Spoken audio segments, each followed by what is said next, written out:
संत शेखर कलिपावनावतार श्री सीताराम चरणाम्बुज चंचरीक भगवत भक्ति भूषण गोस्वामी श्री तुलसीदास जी महाराज कहते हैं, श्री राम जी की तरह शील और स्नेह का निर्वाह करने वाला दूसरा और कौन। को रघुवीर सरिस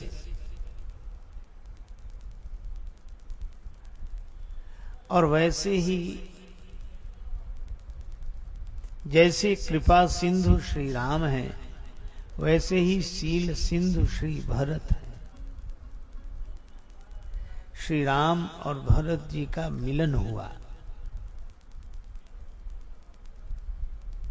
प्रेम उधर से चला इधर से प्राण सिधारे, दोनों ही मिल गए देह मंदिर के द्वारे। एक दूसरे को जब दोनों ने अपनाया, पता नहीं कब किसमें कौन समाया। प्रेम तत्व के सिंधु में प्राण बिंदु जब खो गया, पंच तत्व तन त्याग कर अलख निरंजन हो गया। ऐसी मिलने दो रहे नहीं, ऐसी अनन्यता। सब अपनी अपनी सुधि भूल गए, को किछु कहाई न को किछु पूछा, प्रेम भरा मन निज गति छूछा।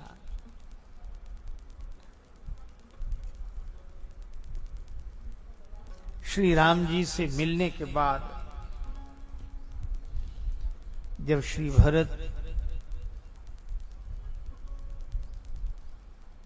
उस समाधि सुख से बहिर्मुख होते हैं, तो श्री जानकी माता के चरणों में प्रणाम किया।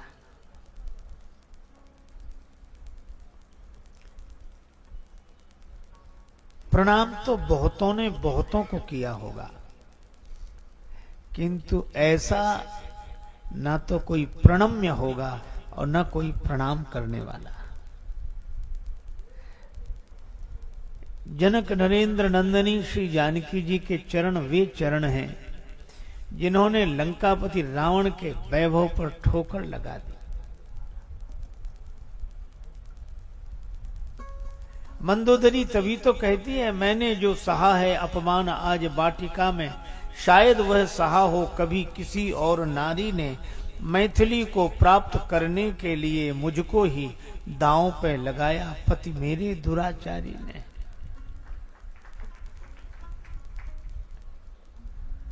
रावण कहता, मंदोदरी आदि सब रानी तब अनुचरी करूं पन मोरा। मंदोदरी को लगा होगा कि ये पति है कि विपत्ति है।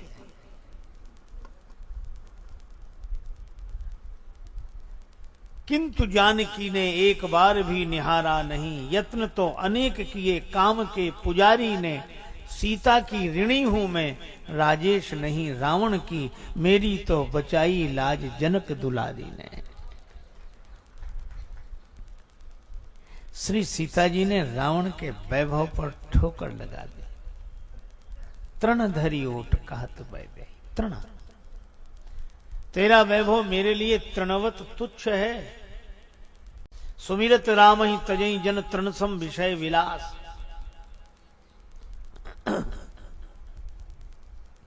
रावण ने कृपाण दिखाई। श्री जानकी जी ने कहा, रावण मैं उस ससुर की पुत्र वधू हूं जिसने बिछुरत दीन दयालु प्रिय तनु तृण यव परिहरे। तेरा वैभव मेरे लिए तृण के समान तुच्छ और प्रभु के बिना यह जीवन भी तृण के समान तुच्छ। तो श्री सीता जी वे हैं जिन्होंने रावण के वैभव पर ठोकर मार दी। श्री जानकी जी के चरण वे चरण हैं, वंदे विदेह तनया पद पुंडरीकम।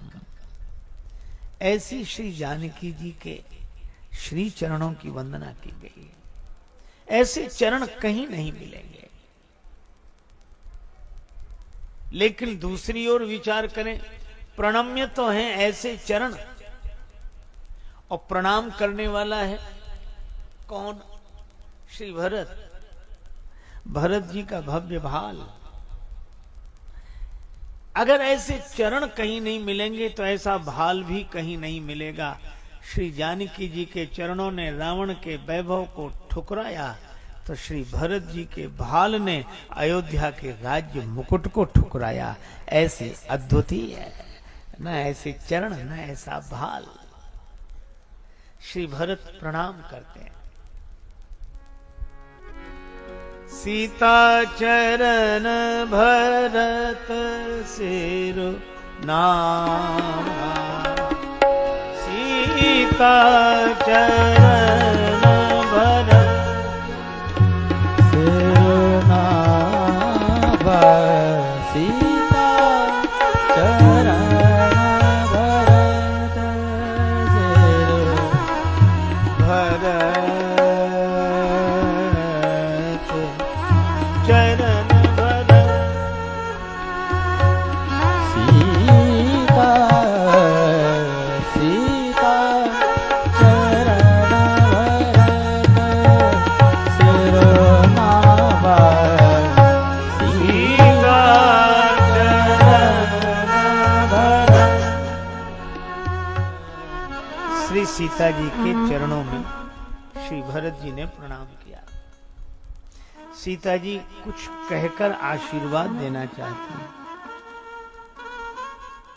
पर भरत जी को देखकर कंठ अवरुद्ध हो गया, नेत्र प्रेम जल से भर गए, वाणी कुछ बोल न सकी, नेत्रों से आंसुओं की 4 बूंदें गिर गईं।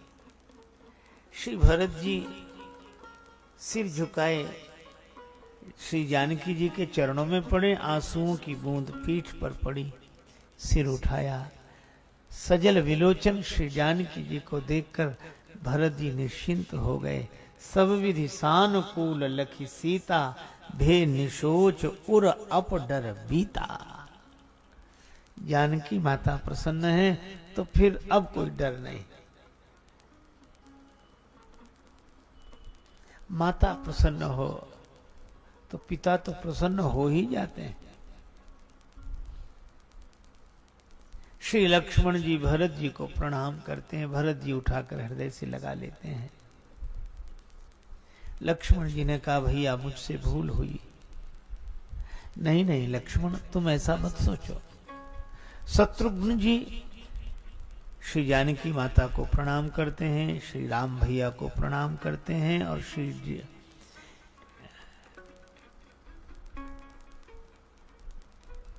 जानकी मैया को प्रणाम करते हैं।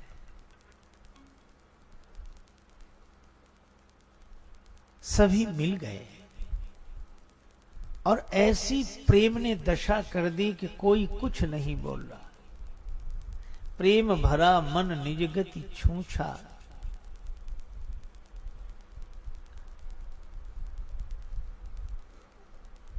उस दशा में बोले कौन? बोलने वाला बचा हो तब तो बोले।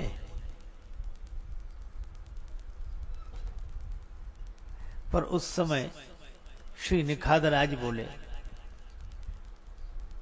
श्री तुलसीदास जी ने इनका नाम केवट लिखा।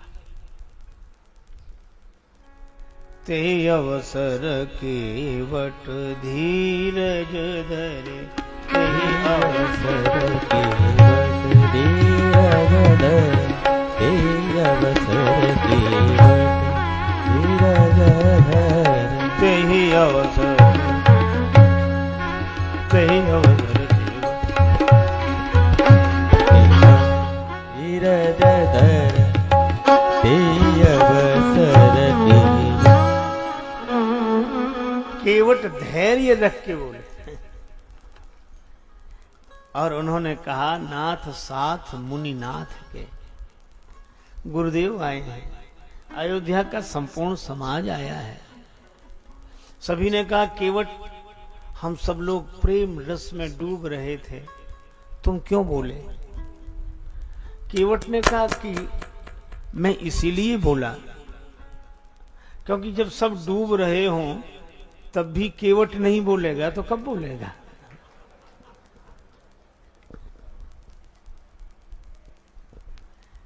केवट बुध विद्या बड़ी नावा। इस रस में डूबकर व्यवहार की उपेक्षा हो जाएगी, इसलिए मैं बोला। और फिर उस पार से इस पार आकर उस पार वालों को सब भूल जाते हैं, केवल केवट ही याद रखता है कि उधर भी कोई है। राम जी ने सुना गुरुदेव आए हैं,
गुरु जी का आगमन सुना।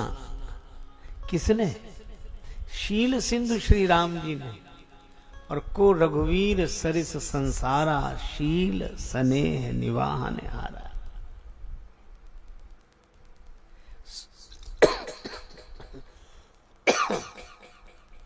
श्री सीता जी के पास शत्रुघ्न जी को रखा। गुरुदेव आए हैं, मैं स्वागत के लिए जाऊंगा। श्री राम जी स्वयं चलकर गुरुदेव के चरणों में प्रणाम करते हैं, माताओं को प्रणाम करते हैं, सबको लेकर आए। श्री सीता जी ने जब सासु माताओं का दर्शन किया, श्री तुलसीदास जी लिखते हैं, देखी सासु आन अनुहारी। माताओं को जैसे देखा था वैसे नहीं दिखी। श्री जानकी जी ने नेत्र बंद कर लिए, आंसू बरसने लगे। दिल ही तो है न संगो खिस्त, दर्द से भर ना आए क्यों। हृदय है, कोई पाषाण की शिला नहीं है। दिल ही तो है न संगो खिस्त, दर्द से भर ना आए क्यों। रोएंगे हम हजार बार, कोई हमें सताए क्यों।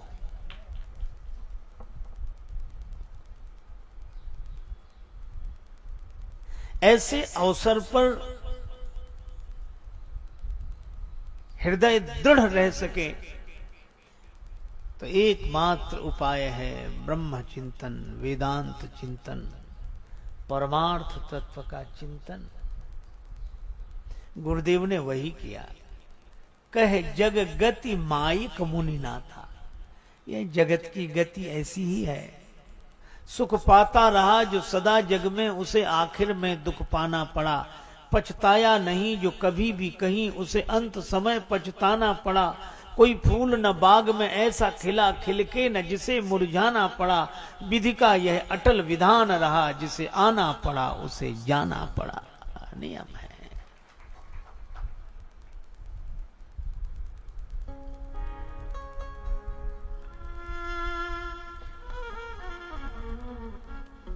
कहे जग गति माइक मुनि ना था। कहे कछुक परमारथ गाथा।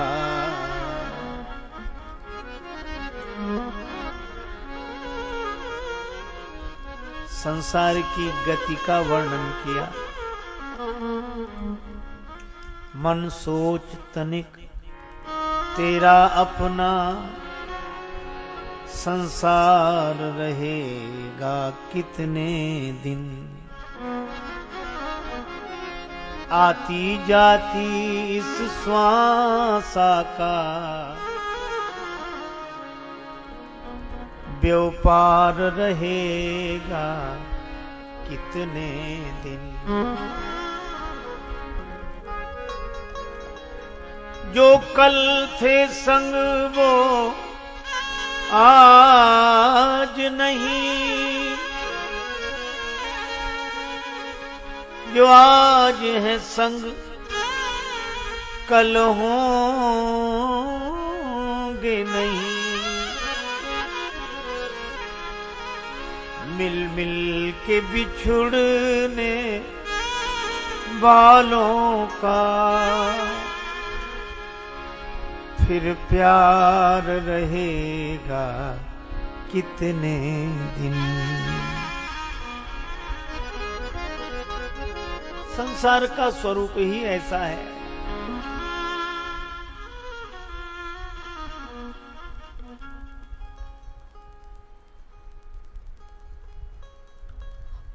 नहीं रहने वाली चीज का वर्णन किया और सतत रहने वाली चीज का भी वर्णन किया। परमार्थ तत्व का वर्णन और जगत की गति दोनों का वर्णन किया।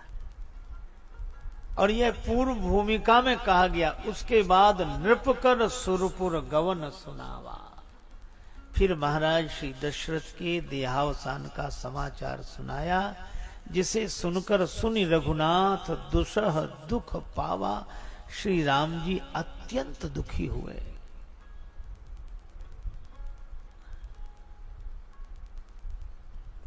भगवान ने निर्जला व्रत किया। मुनियों कहें जल काहू न लीना।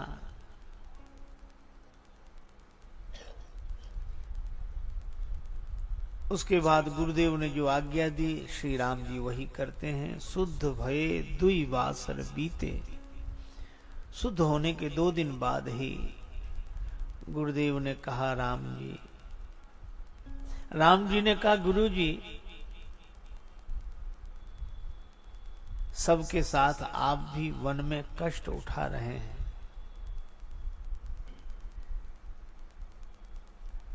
कुछ तो निर्णय करें और सबके साथ आप श्री अवध पधारें। गुरु जी ने कहा राम, लोग तुम्हारा दर्शन करके आनंदित हो रहे हैं, तुम्हें पाकर प्रसन्न हो रहे हैं। 2 ही दिन हुए हैं, थोड़े दिन और रुक जाओ। श्री राम जी चुप रह गए।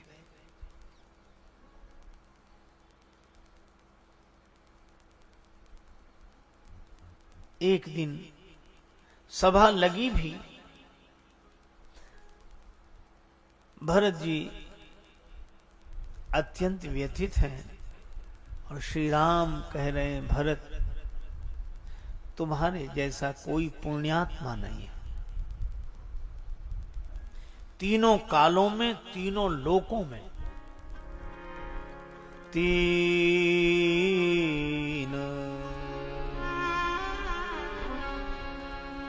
तीन काल त्रिभुवन,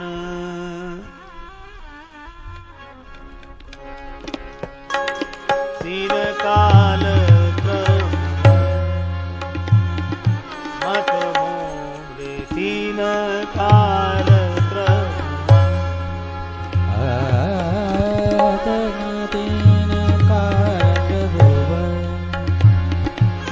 काल त्रिभुवन त्रिभुवन त्रिभुवन। पुण्य सिलोक तात तर तोरे,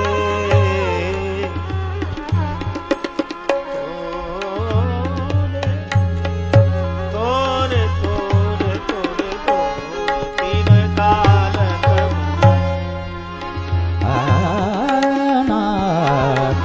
काल त्रिभुवन, काल त्रिभुवन, काल त्रिभुवन त्रिभुवन। काल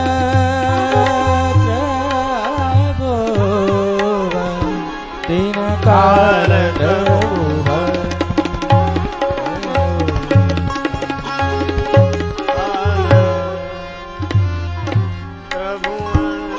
तीन काल प्रभु है। तीनों कालों में, तीनों लोकों में भरत तुम्हारे जैसा कोई पुण्यात्मा नहीं है। और श्री भरत कहते हैं मोहि समान को पाप निवासु, मेरे जैसा कोई पापी नहीं है। भगवान ने कहा जब तुम पापी हो इसका क्या प्रमाण है? श्री भरत जी ने कहा प्रभु आपका वनवास, तो तुम्हारे पाप का फल मेरा वनवास? हाँ प्रभु।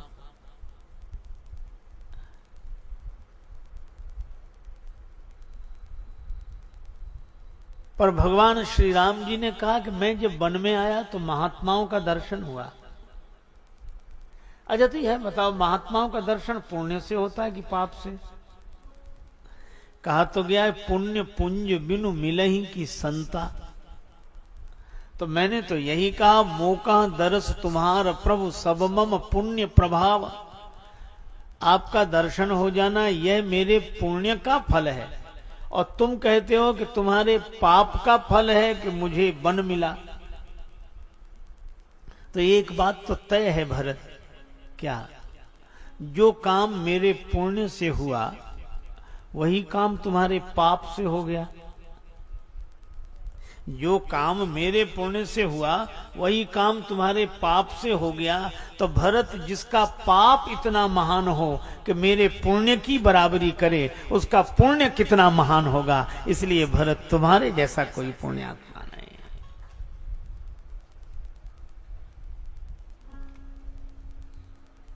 और भरत जो तुम्हें कुटिल समझेंगे,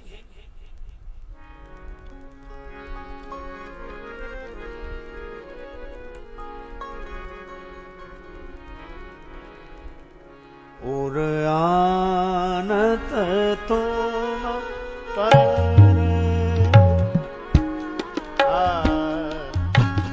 तुम पर कुटिला, आनत तुम पर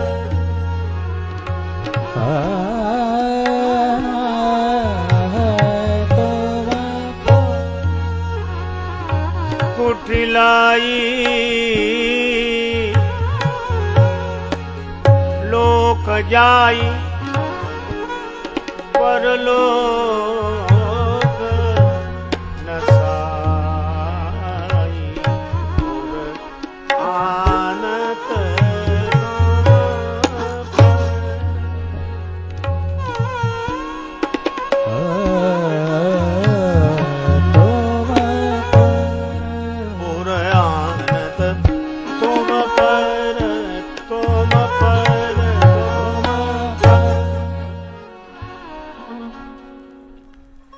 आनत तुम पर कुटिलाई है। जो तुम्हें कुटिल समझ लेंगे भ्रमवश ही सही, जाई लोक परलोक नसाई, उनका लोक परलोक नष्ट हो जाएगा। भगवान श्री राम ने जब यह कहा तो सभा में बैठे हुए दो महापुरुष अत्यंत क्षुब्ध हुए। एक श्री लक्ष्मण, एक श्री निखादराज। लक्ष्मण जी ने भी कहा कुटिल कुबंधु कुअवसर ताकी, और श्री निखादराज ने भी कहा जो पे जिए न हो तो कुटिलाई। तो यह बड़े दुखी हुए कि हमारा तो लोक परलोक नष्ट हो गया। पर भगवान से श्री वशिष्ठ जी ने कहा राम, कुछ लोगों ने भ्रमवश श्री भरत को कुटिल समझ लिया, उनका लोक परलोक नष्ट हो गया है, तो बने कैसे? श्री राम जी ने कहा एक ही उपाय है, मिटी हैं पाप प्रपंच सब, अखिल अमंगल भार,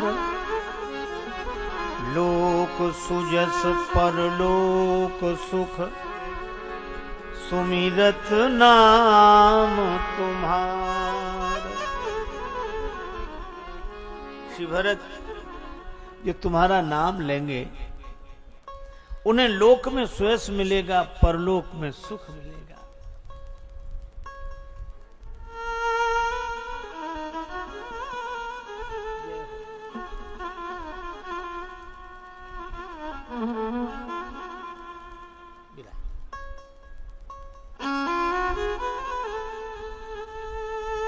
लोक भी बनेगा, परलोक भी बनेगा श्री भरत जी के नाम स्मरण से। भगवान के नाम स्मरण का भी यही फल है। श्री राम नाम कलि अभिमत दाता, हित पर लोक लोक पितु माता। और श्री भरत जी का नाम भी ऐसा, लोक सुजस परलोक सुख सुमिरत नाम तुम्हार। ही सप्रेम सुमिर ही सब भरत ही।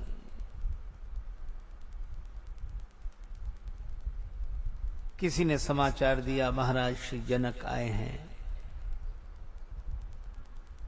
राम जी को बड़ा संकोच, स्वागत के लिए गए। धन्य है विदेह राज।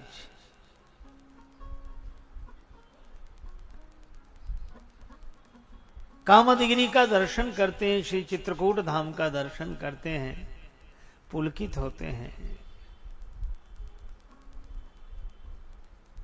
श्री राम जी मिलते हैं, सबको व्यवस्थित रूप से ठहराया गया है। पर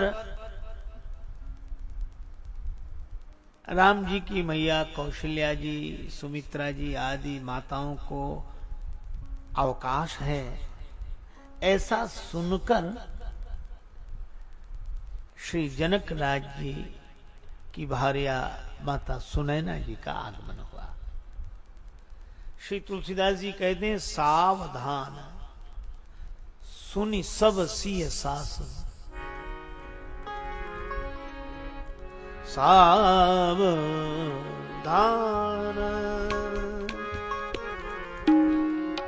सावधान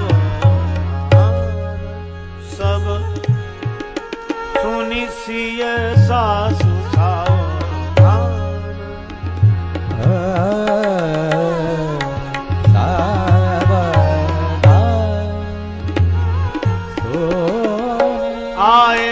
जनक राज रनिवास सावधान सावधान सावधान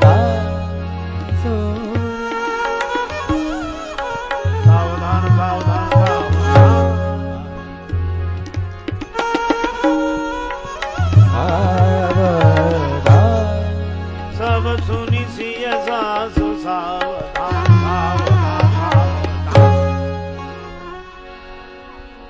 आयु जनक राज रनिवास। सुनैना जी आई। श्री तुलसीदास जी का शब्द शिल्पन इतना अद्भुतीय है, अद्भुत है।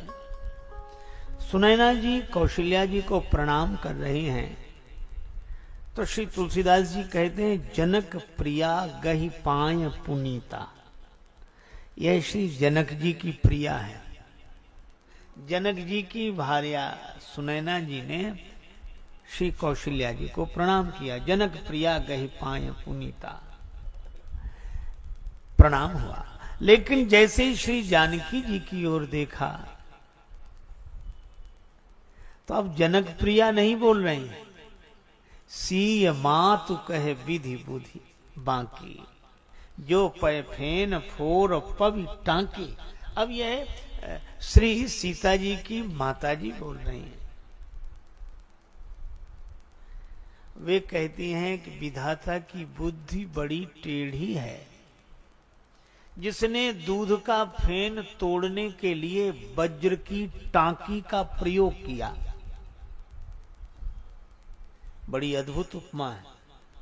दूध का फेन तोड़ने के लिए वज्र की टांकी का प्रयोग। अच्छा, दूध क्या है? श्री अवध का राज्य ही दूध है, क्योंकि मंथरा ने कैकेयी माता से कहा, श्री राम जी के राजा बन जाने के बाद आप राज्य से ऐसे अलग कर दी जाओगी जैसे दूध से मक्खी। भामिन भयऊ दूध कै माखी, रेख खचाय कहूं बल भाकी, भामिन भयऊ दूध कै माखी। तो दूध राज्य हुआ। अब यह राज्य रूपी दूध किसी बर्तन में रखा था। श्री दशरथ रूपी बर्तन में अयोध्या का राज्य रूपी दूध रखा था, दूध भरा था। और इस दूध में एक फैन उठा, बुलबुला उठा। क्या? राम ही देव काल युवराज, कल राम जी को युवराज पद पर बिठाऊंगा। माता कैकेयी चाहती तो फूंक मारकर इस बुलबुले को शांत कर सकती थी, पर उन्होंने फूंक ही नहीं मारी। समझाने वाली देवियों ने कहा, कौशल्या अब काह बिगारा, तुम जही लागी वज्रपुर पारा। जिनके लिए तुमने वज्रापात कर दिया, ये वज्र की टांकी, जो पै फेन फोर पवि टांकी। अच्छा, दूध का फेन तोड़ने के लिए कोई वज्र की टांकी का प्रयोग करे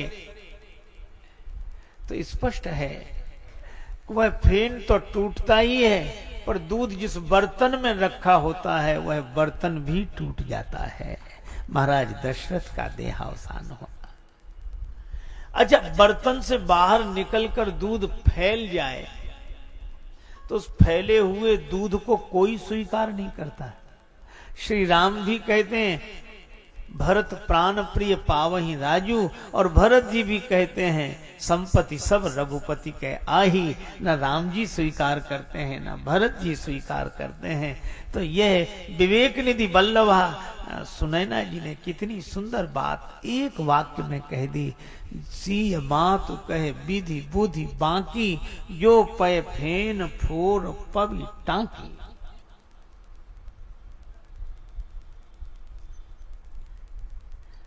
अब माता सुनैना तो विधाता की बुद्धि टेढ़ी बता रही है,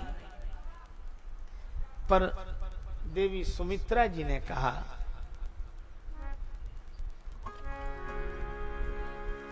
सुनि ससोच कह देवी सुमित्रा, सुनि ससोच कह देवी सुमित्रा, सुनि ससोच कह देवी सुमित्रा, सुनि ससोच कह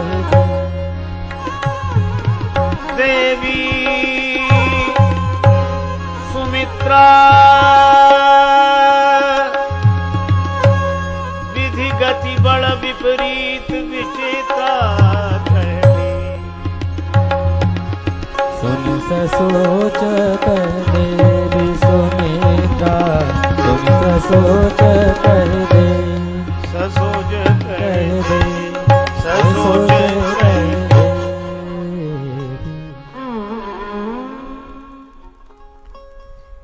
देवी सुमित्रा जी ने कहा कि विधाता की बुद्धि टेढ़ी नहीं, बच्चों की तरह है। क्यों? बालक घर से बाहर खेलने जाते हैं, बालू का ढेर पड़ा है, उसमें अपना पांव डालकर घर बना लेते हैं। दूसरा बालक अपना घर बना लेता है, ईंट को आधी तोड़कर कार बना लेते हैं। हमारे घर में मत आना, ये रास्ता तुम्हारा उधर से, हमारा इधर से। लड़ते हैं, झगड़ते हैं, दोपहर को भूख लगती, एक लात मारते हैं, सब मिट जाता, अपने घर चले जाते हैं। इसी तरह ब्रह्मा जी ने भी यही किया।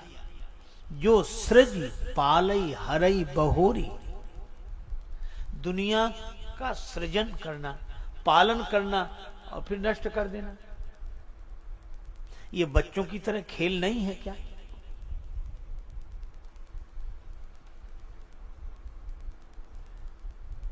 और हमें लगता है कि ये दुनिया बनाने वाले से भी बनी नहीं।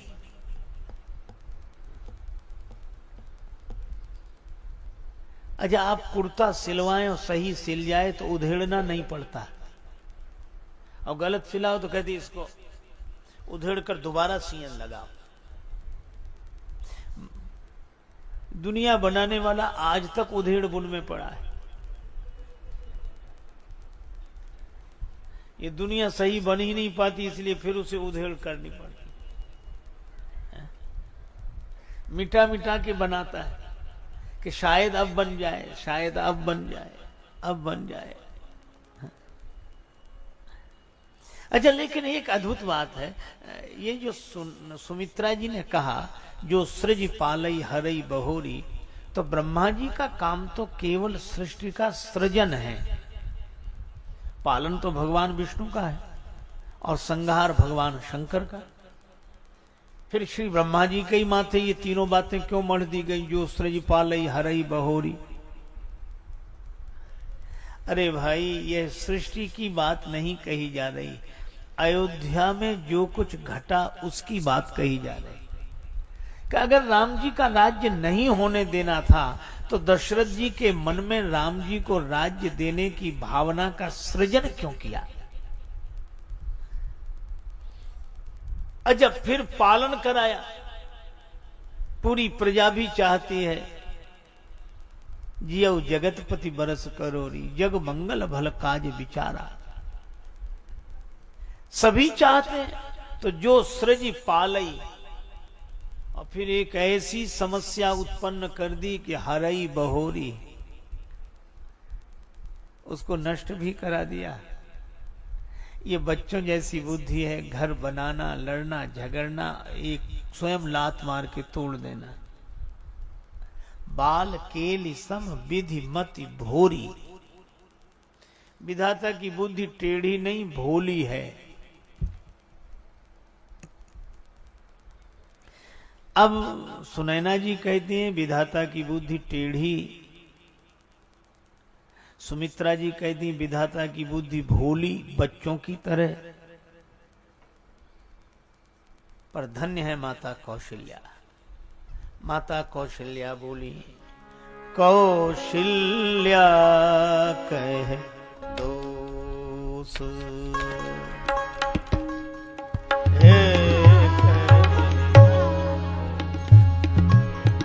न काहू,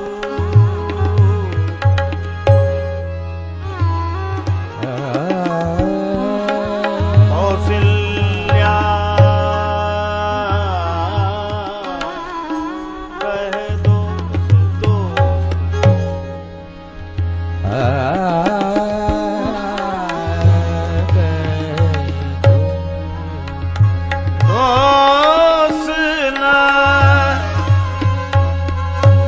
काहू।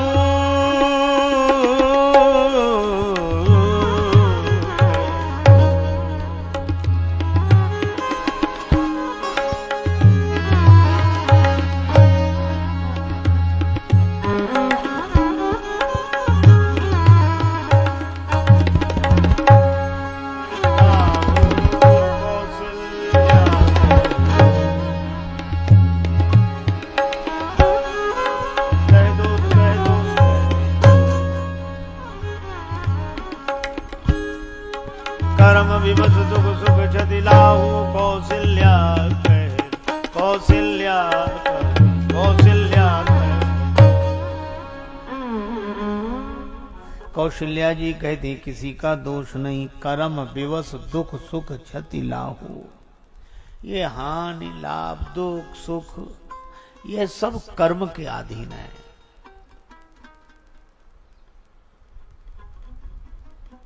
एक राहगीर अपने रास्ते से जा रहा था, आम का बगीचा दिखाई दिया, बड़े सुंदर फल लगे थे।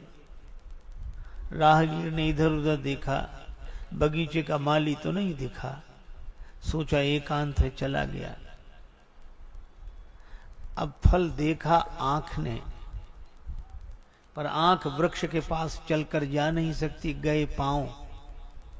पांव फल तोड़ नहीं सकते, तोड़ा फल हाथ ने। अच्छा, हाथ को स्वाद नहीं मिल सकता, फल खट्टा कि मीठा, चखा रसना ने। और आश्चर्य, जिसने चखा उसने रखा नहीं, रखा पेट ने। जिसने देखा वो गया नहीं, जो गया उसने तोड़ा नहीं, जिसने तोड़ा उसने चखा नहीं, जिसने चखा उसने रखा नहीं। देखा आंख ने, गए पांव, फल तोड़ा हाथ ने, चखा रसना ने, रखा पेट ने। इतने में बगीचे का माली आ गया, चोरी से फल खाते हुए देखा, डंडा लेकर आया और दबे पांव आकर पीठ में 2-4 डंडे जमा दिए। पीठ में, पीठ की क्या गलती थी बिचारी, न लेने में न देने में। यह तो बड़ा विचित्र, कोई गलती करे किसी को सजा मिले। एक महात्मा बोले, इस प्रश्न में ही, कहानी में ही तुम्हारा उत्तर है। पीठ पर डंडे की चोट लगी, दर्द हुआ तो सबसे पहले रोया कौन? आंसू कहां से निकले? आंख से। और सबसे पहले फल देखा किसने था? आंख नहीं। तो चाहे जितने चक्कर के बाद मिले, फल उसी को मिलेगा जिसका कर्म है।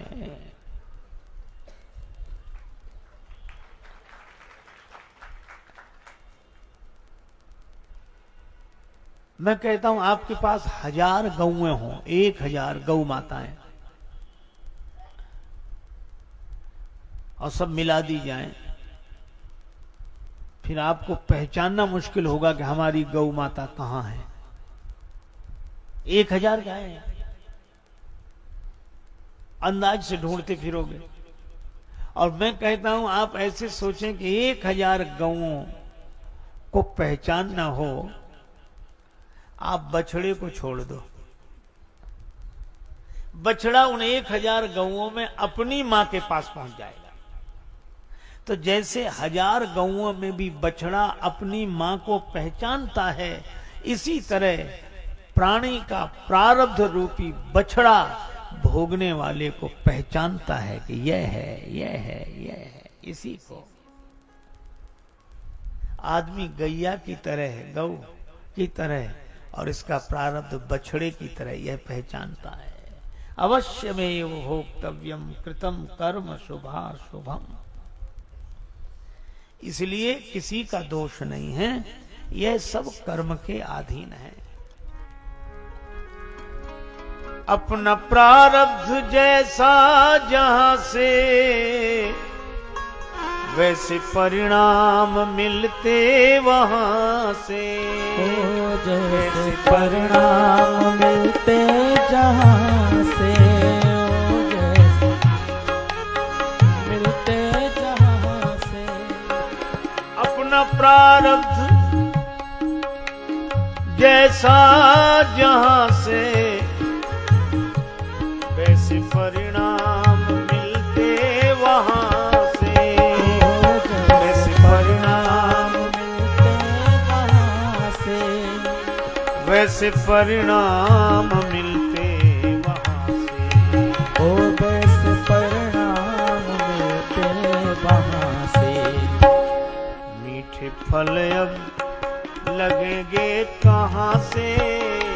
मीठे फल अब लगेंगे कहां से? बीज कड़वे तो बो ही चुके हो। ओ बीज कड़वे तो बो ही चुके हो। राही जागो, हुआ अब सवेरा